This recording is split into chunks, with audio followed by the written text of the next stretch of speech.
A gente tem mais a aprender, a gente tem mais a que fazer parcerias, ou a gente tem que importar soluções que eles colocaram, ou a combinação disso tudo? Acho que a combinação de tudo isso, eu sempre aliás, essa pergunta é muito comum nos lugares que eu vou. Que dá para copiar o que da China, importa o modelo e tal? Eu falo para as pessoas, olha, eu acho que não.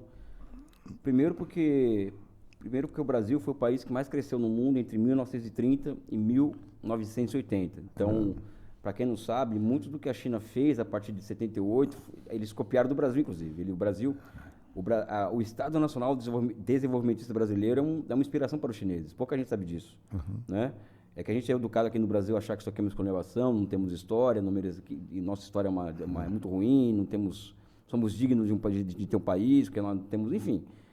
Existe um revisionismo histórico que nos condiciona a não gostar do Brasil, não é? Mas o fato é que os chineses copiaram muitas das instituições que o Brasil cria na sua era desenvolvimentista.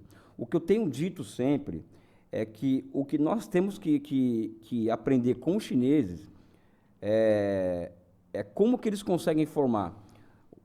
Em 19, o Manifesto Comunista é traduzido para o mandarim. Em 1921, o Partido Comunista da China é fundado. E depois de 28 anos, ele chegou ao poder, ou seja, muito rapidamente. O Partido Comunista do Brasil aqui é de 22. É verdade. Lá é de 21. Como que eles conseguem... E aqui foi sabotado, né, no fundo. Como que eles conseguem chegar tão rapidamente ao poder? E a resposta é muito clara, ou seja, primeiro uma leitura chinesa do marxismo, acho que esse é o primeiro ponto que é fundamental, e o outro, que aí cabe a nós a melhor compreensão, como eles formaram uma maioria política dentro do país, uma maioria política heterogênea, ou seja, não foi só comunista que chegou ao poder em 49, e como que essa maioria política chegou ao poder em 49 e como ela vai se reinventando ao longo do tempo, até hoje, aquela maioria política que vai se reinventando ao longo do tempo, a depender do mundo, das circunstâncias, das tarefas que o país tem diante de si mesmo, diante do mundo. Então, acho que o grande desafio do Brasil, e que nós devemos olhar para a China nesse sentido, é saber, o de temos em mente que nós temos que formar uma outra maioria política no país, capaz de encaminhar o Brasil no rumo de um projeto nacional de desenvolvimento. Por que um projeto nacional de desenvolvimento? Porque o Brasil tem um gap cada vez maior em relação aos países capitalistas centrais e à China, né?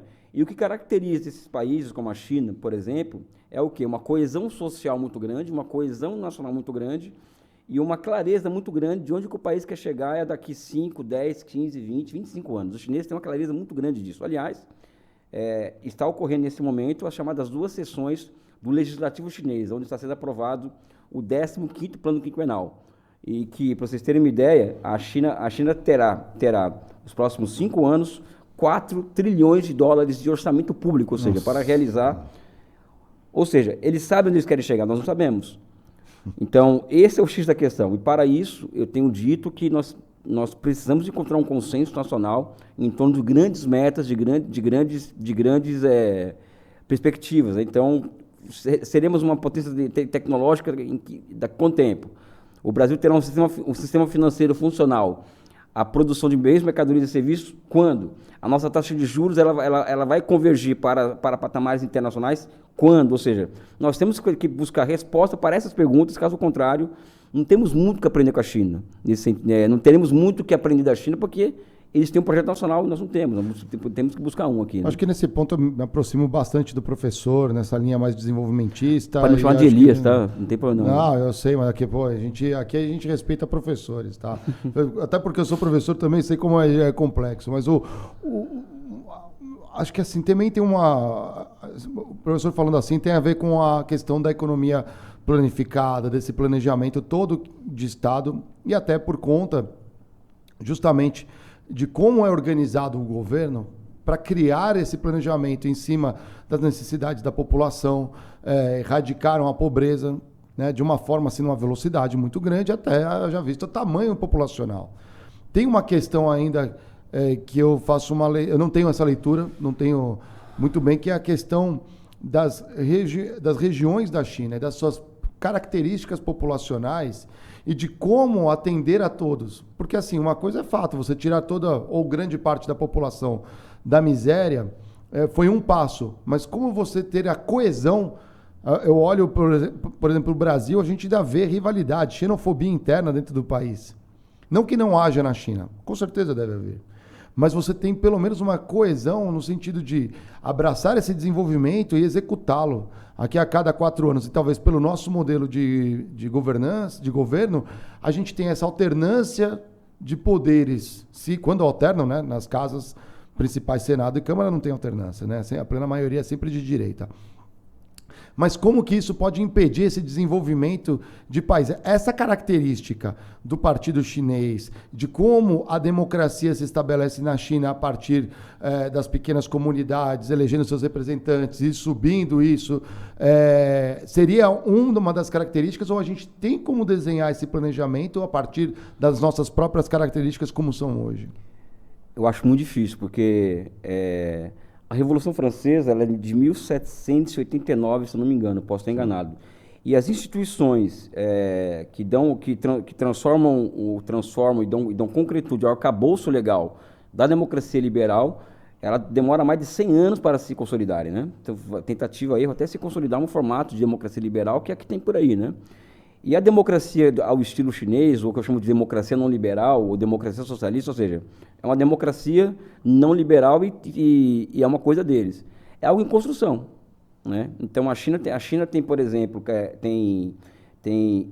fazendo vários experimentos de poder popular, ou seja, de poder de baixo para cima, com muito sucesso, de forma muito interessante. Se você for observar a rotatividade do parlamento chinês, é muito maior que no Brasil, por exemplo. Na China você não tem uma pessoa há 40 anos no parlamento, como nos Estados Unidos tem, um senador lá, tipo... É verdade, vitalício, praticamente.